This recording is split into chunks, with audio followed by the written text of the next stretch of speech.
Hi, I'm Kimberly Calderbank for Community Cultures, and today we're downtown Burlington at the Ukrainian Church. This is a space that if you're from Burlington, you're used to seeing perhaps driving by or parking on the street nearby, but we're going to learn what's inside and what the Ukrainian community is all about and how they're ultimately paying back and paying forward into our community here locally. Father Zenon is the priest here at the Ukrainian Church in downtown Burlington. Father, let's start off by talking a little bit about your career here with the Ukrainian Church. You were mentioning more than 20 years you've been of service here. More than 25 actually. So yeah, it's a long time. The appointments in our Ukrainian Catholic Church often just when a priest and the community can simply find a mutual understanding and support, then those appointments are long-term. And so one of those is mine as well. So that's why I'm here just for quite a long time. I was a witness to transformation that happened here in Burlington downtown. All the surrounding high-rises were not here when I arrived. No. Okay, so that's how far back I'm going here. And you spoke about the community already that exists sort of outside of these walls, but we want to start with the walls itself. And the structure here is a well-known structure in downtown Burlington. Yes. How long have you been here, and what sort of changes have you been through over the years that you've been downtown? Well, so this particular structure has been built in 1973. However, the community itself originally acquired former St. John's Roman Catholic Church that used to stand actually on a corner of our parking lot, corner of Pine and Pearl Streets here in Burlington. And so this is, how far Catholic, roots are just going here. This area is called a Nelson's Og area. It was a gentleman by the name of Nelson, a last name Nelson, who has donated apparently a parcel of land here, and the Roman Catholic Church of St. John's has been built on that site. In 1953, our community acquired this church as St. John's community was moving to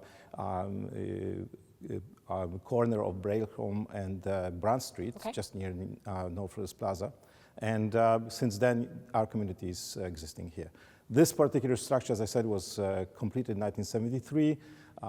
Since the old church was really old and falling apart, and it needed to be replaced. So the community rallied yet again and erected this particular structure, which follows in its premise what you would know as a Byzantine Christian architecture. So very much like something that would be referred to as Orthodox churches. So it has domes, those kind of poignant characteristics of this sort of architecture, and it follows that style, which is obviously a style that the Ukrainian Catholic Church follows as its tradition in spirituality, in worship, and also in architecture as well, in art. Olga is a community member here at the Ukrainian Church in downtown Burlington. Olga, what does being a part of this community mean to you?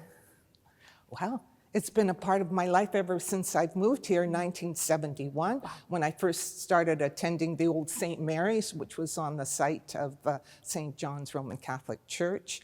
And then I saw the building of the new church, the baptism of my children, their weddings. Yes, it's life.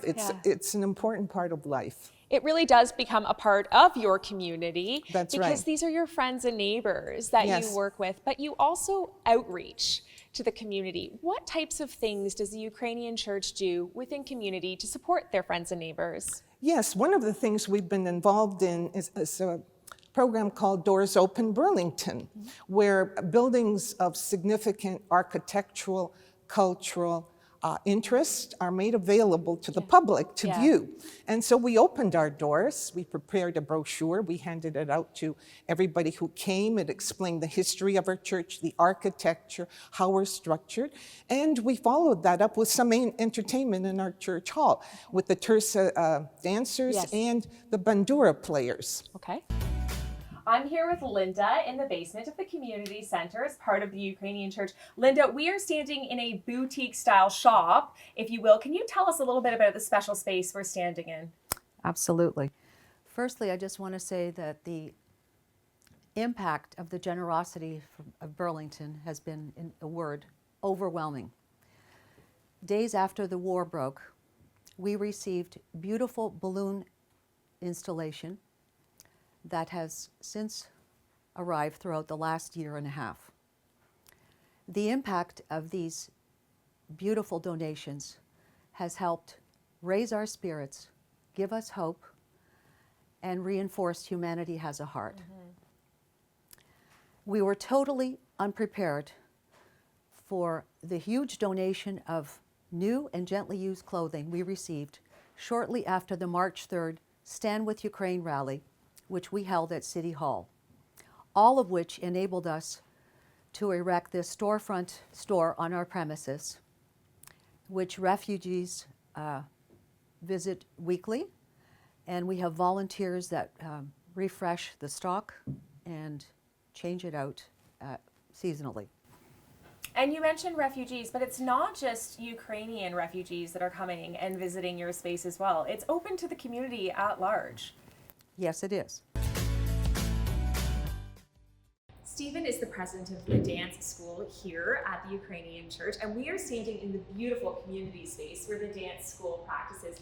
Can you tell us a little bit about the School of Dance here? Yes, let me start that by first defining the word tirsa. So in Ukrainian it has two meanings. The first is a tall grass, which grows in Ukraine. The second meaning is kind of like a spark that would come from trying to start a fire. And I guess the symbolism is when the kids finish some of their performances, they emphatically like to stomp their boots, implying that sparks fly, okay, from that particular performance. The school itself was founded in 1977. It was founded by a group of young Ukrainian Canadians who wanted to preserve their culture and largely showcase what I refer to as the ABCs of Ukrainian dance: the art, brilliance, and choreography of Ukrainian dance. And they performed across Canada, into the US, and even into Europe. And I've largely continued that tradition a little bit closer to home since I took over in 2007. And we operated in that manner until such time as the dreaded lockdowns came and we had to sort of rebuild and reset. And you mentioned Tirsra because it's the Tirsra School of Dance, correct? Correct. And so how many dancers do participate on a regular basis here at the school? Prior to lockdown, we had a full-fledged school that numbered in the 25 to 30 range. Since lockdown, we did lose all of our teenagers effectively. They either went on to university, they went on to jobs. The few that were remaining joined a sister school in the neighborhood so that they could continue to dance in numbers. We finished last year with 6 students, and we're now at 10 students as we look to rebuild our smaller segment. We've defined communities previously on this show of pockets of like-minded folks that come together and join together for the better good of their local and greater community. And that's exactly what's happening here at the Ukrainian Church in downtown Burlington. For Community Cultures, I'm Kimberly Calderbank.